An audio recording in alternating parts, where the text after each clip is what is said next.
પાલન કરવાનું છે કે કવતા પૂછે ઉપદેશ આપ્યો તે શું છે કે એક સૈનિક બોલો આ બુદ્ધવનના તેનો અર્થ શું છે?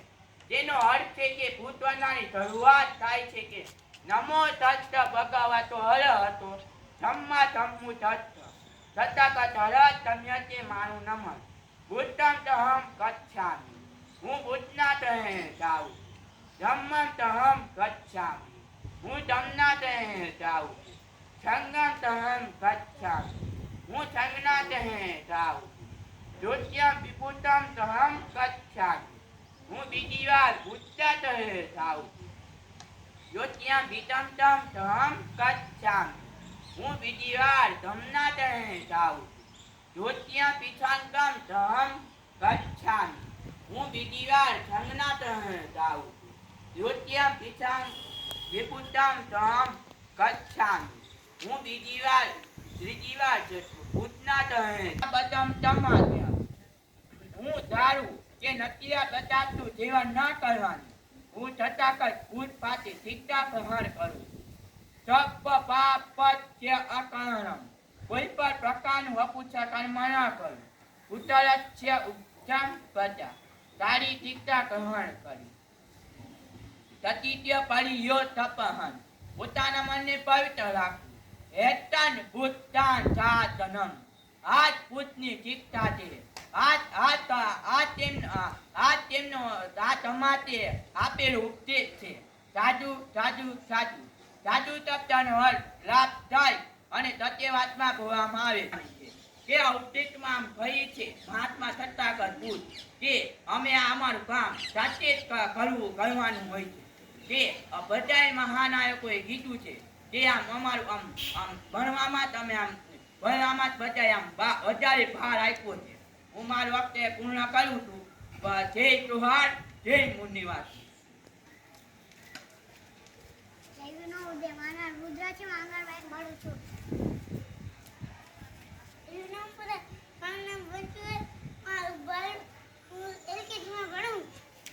આજા આવ્યા એટલું ન ઉધાર મોના વે જે હું કરું છું. મારું નામ પ્રિય છે. ઉધાર બીજું ભણું છું.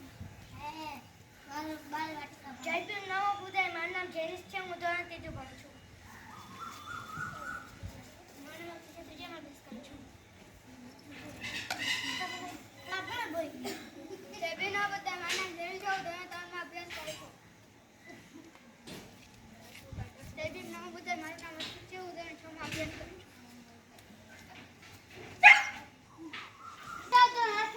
પંકજભાઈ એમ કીધું કે નવરા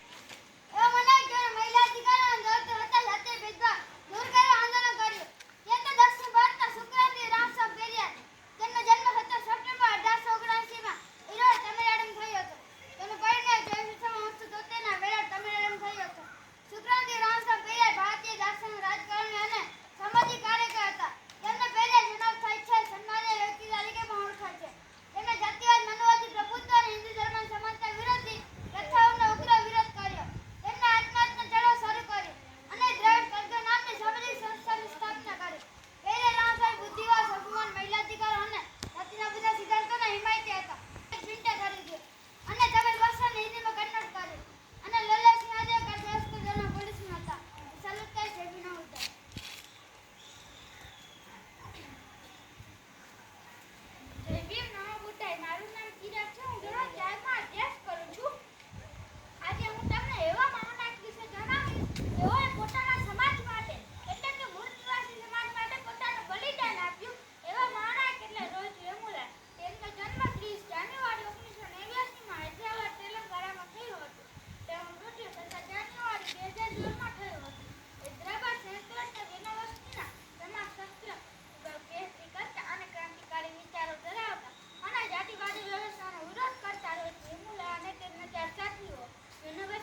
છોડાने की आजादी देने वाले वीर मेघमाए को सच सच नमन.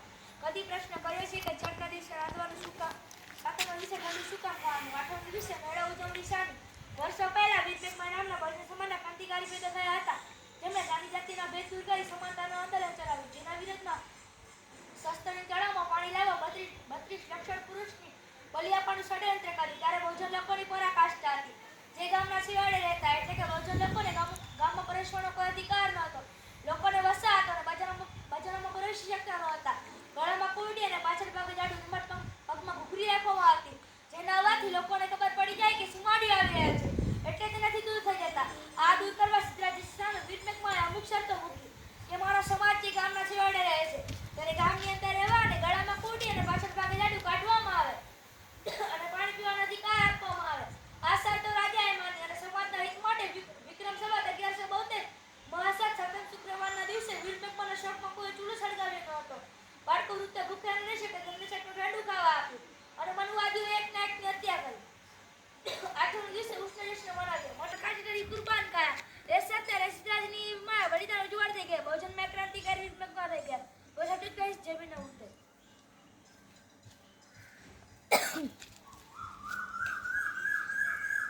જય ભીમ નમો બુદ્ધાય. આજે હું તમને એવા માણસ વિશે થોડું જણાવીશ કે જેમણે સમગ્ર ભારત જીતી લીધેલ હતું, કે તેમણે એવી જીત્યું કે આજ સુધી કોઈ પણ ન જીતી શક્યું. તે હતું કલિંગ યુદ્ધ અને તે હતા સમ્રાટ અશોક. સમ્રાટ અશોક પ્રાચીન ભારતના મૌર્ય વંશના રાજા હતા અને સમ્રાટ અશોક તરીકે ઇતિહાસમાં જાણીતા છે. તેમના સમયમાં મૌર્ય સામ્રાજ્ય ઉત્તરમાં હિન્દુકુશની પહાડીઓથી દક્ષિણમાં ગોદાવરી નદીના દક્ષિણ કાંઠા તથા મૈસૂર સુધી અને પૂર્વમાં બાંગ્લાદેશ જીતી લીધેલું હતું, કે જે તે સમયનું સૌથી મોટું મુખ્ય વિશાળ સામ્રાજ્ય હતું. અશોકના શિલાલેખો સૂચવે છે કે કલિંગ યુદ્ધના થોડા વર્ષો બાદ સમ્રાટ અશોક બૌદ્ધ ધર્મ તરફ આકર્ષ્યા. બૌદ્ધ સંસ્થાઓ તેમને મોટી સંખ્યામાં છૂટ આપવા અને ત્રીજી બૌદ્ધ પરિષદને સમર્થન આપવા અને સંઘને ઉદાહરણ આપવાનો શ્રેય આપે છે. ઐતિહાસિક સમ્રાટ તરીકે અશોકનું અસ્તિત્વ લગભગ ભૂલી ગયું હતું, પરંતુ 19મી સદીમાં લખાયેલ ખોદોના અર્થઘટન પછી અશોક મહાન ભારતીયોમાંના પ્રતિષ્ઠા ધરાવે છે. બસ આટલું જ કહીશ. જય ભીમ નમો બુદ્ધાય.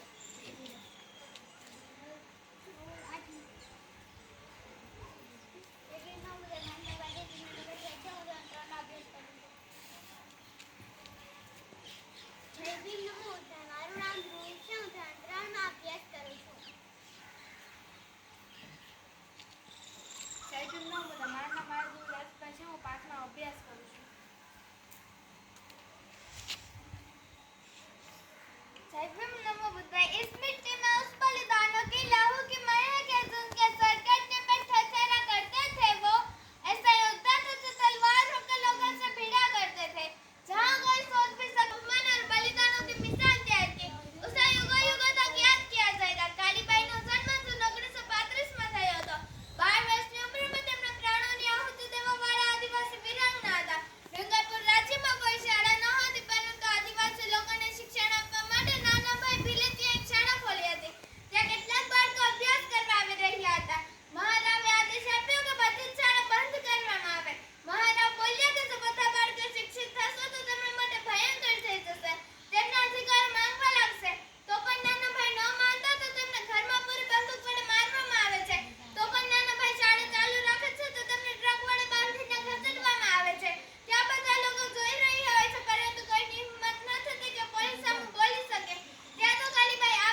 लखनऊ बुधाई चमरकोटी सन 57 में 72 बार पुरानी थी। खूब लड़ी वो मर्दानी वो झांसी की झलकारी थी। एक एवं महिला જેમણે બહાદુરી અને વફાદારીના ઇતિહાસમાં સ્થાન ન મળ્યું પરંતુ સામાન્ય લોકોના દિલમાં સ્થાન આપ્યું. આજે હું તમને એવી વીરાંગનાની વાત કરીશ જે સમયમાં દીકરીઓને સાપનો ભારો માનવામાં આવતો હતો. તે સમયમાં ઝલકારીબાએ ભારતનો ઇતિહાસ રચી નાખ્યો હતો. તેમના સાહસ, શૌર્ય અને સમર્પણથી જ ભારતીય ઇતિહાસના પાના સ્વરૂપ બની ગયા હોય તેવી એક વીરાંગના એટલે કે ઝલકારીબાઈ. જો તમે માતા પિતાનો એકમાત્ર સંતાન હતો તેથી તેમનો ઉછેર ખૂબ જ લાડપ્રેમથી કરવામાં આવ્યો હતો.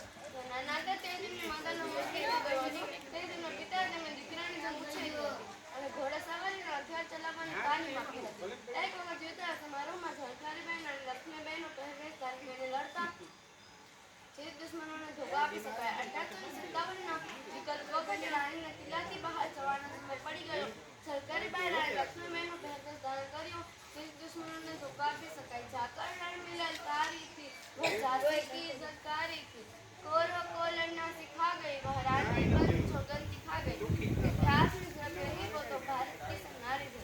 ઝલકારીબાઈ દુશ્મનોના હાથે પકડાયા તેમને ફાંસીની સજા પામવાની કેપ્ટન ઝલકારીબાઈને કીધું.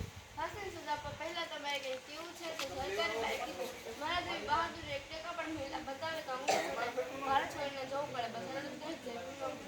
सावधान विश्राम सावधान.